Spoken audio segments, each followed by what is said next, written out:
Hey guys, so welcome back to our final recipe for the 12 days of Christmas, and this one's a good one. It's a show-stopping chocolate torte.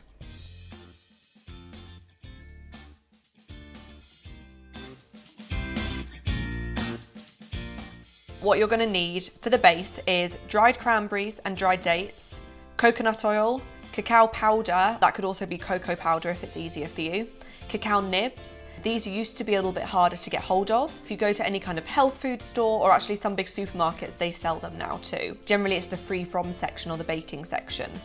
Also, I have just some oats here, gluten-free if you need them to be, a little bit of salt. And then for the top of the torte, we've got coconut milk, and make sure that's the full fat kind. Then we've got chocolate. If you're vegan or dairy-free, make sure you're buying a brand that doesn't have milk in it. I'm using Plamil because they make it with coconut blossom sugar, but if you're not bothered about that, then any other dark brand would work. You're gonna need some vanilla extract. Then I have a load of really pretty toppings like seasonal fruit, berries, some dried flowers, because this is gonna be a real showstopper.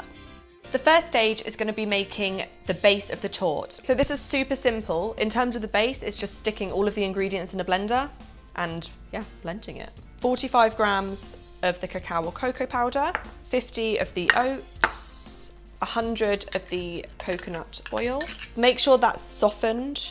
100 grams of the cacao nibs, a little pinch of salt. Anything with chocolate, adding a little bit of salt makes it taste better. It just brings out those flavors. And then it's 100 of the dates and 50 of the dried cranberries. You're going to want to pulse the mixture a couple of times, otherwise it's going to be a bit tough on the blades. Make sure you're making this at least a day before you want it, and you could make it maybe 3 or 4 days before and just keep it in the fridge. I'm gonna see how it's looking to see how blended it is. Now that's all mixed together, in my tin I put some grease-proof paper, just means it will slide off and make it easy to present. Okay. I think lots of vegan desserts just feel like you're eating dates, so it's nice that it really just tastes intensely of chocolate.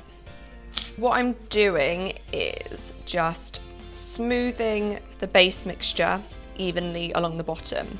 I'm using an 8-inch cake tin, but you could use a 10 or a 12-inch if you want. I think this looks really nice if it's really tall, it gives that wow factor, but if you're feeding more people, do it in a much bigger one so it's easier to cut slices. That's all leveled out now, so what we're gonna do is stick that in the fridge while we do the second part of the torte. For the ganache topping, it's 600 grams of chocolate. Make sure you get a really nice dark one. It's gonna give it that really rich, decadent flavor. A milk chocolate just won't be the same. So we're gonna heat 400 mils of coconut milk. Make sure it's full fat, not the light milk. Bring it to just before boiling. You don't want it to boil, so just make sure you keep an eye on it. When it gets to this point where you can see bubbles are starting to appear, we want to take it off. And we're just going to pour it on top, all of the chocolate. And you're just gonna stir it round so it starts to melt. So just keep going to make sure all of the little bits are done. You could add some cinnamon in here or some nutmeg, but I think it's nice just to leave it with those really intense chocolate flavors and the cherries that we're going to be adding in soon. Lastly, I'm just going to add a teaspoon of vanilla. Mix that in.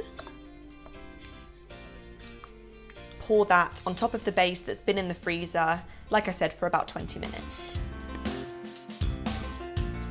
When you've poured half of the ganache in, take some chopped fresh cherries so it has a really lovely fresh burst of flavour when you're biting into an otherwise very decadent tart. We're going to finish it off by pouring the rest of the mixture over the top of the cherries. The most important thing about this recipe is to make sure that you leave a good few spoonfuls in the bowl at the end, because then you get to eat it. Give it a little bit of a shake to smooth it out, and that's going to go in the fridge at least overnight. It needs to really have time to properly solidify.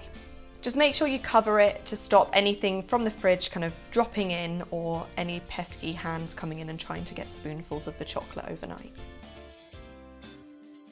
That's been in the fridge overnight. We've taken it out and it's ready to be decorated. I've just got a load of different fruits here, nuts, some dried flowers, just anything that's going to make it look really pretty and just make everyone go wow. Okay, so I'm just going to start by drizzling some chocolate over the top. It kind of has the flavours of a Black Forest Gâteau. So it's kind of nice to make it look a little bit like woodland. It's nice just to go around the edge. And I have different kind of festive fruit and vegetables here. These are parmesans. They have the pretty star when you cut them. Dried blackberries. When you're decorating it, you can just take stuff off, see what looks good, what colours are nice. Try lots of different things. You don't need to use the fruits and nuts that I'm using. Cranberries would be really nice because then it's going to look really festive. And things like edible dried flowers, you can just get online so easily, and they really make everything look that little bit prettier. If you're doing this, say with the fresh mint, and you're doing it the night before, you're going to want to add these fresh bits maybe like an hour or so before you serve it, because they will wilt.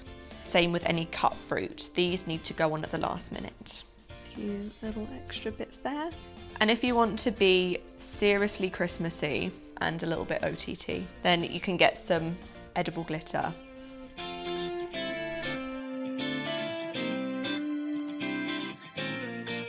So there you have it, our festive showstopper. Thank you so much for joining me on these 12 days of Christmas, and I really hope that you've enjoyed making these recipes as much as me. Don't forget to like, comment and subscribe to this channel, and also follow us on Facebook and Instagram. Have an amazing Christmas, and I'll see you in the new year.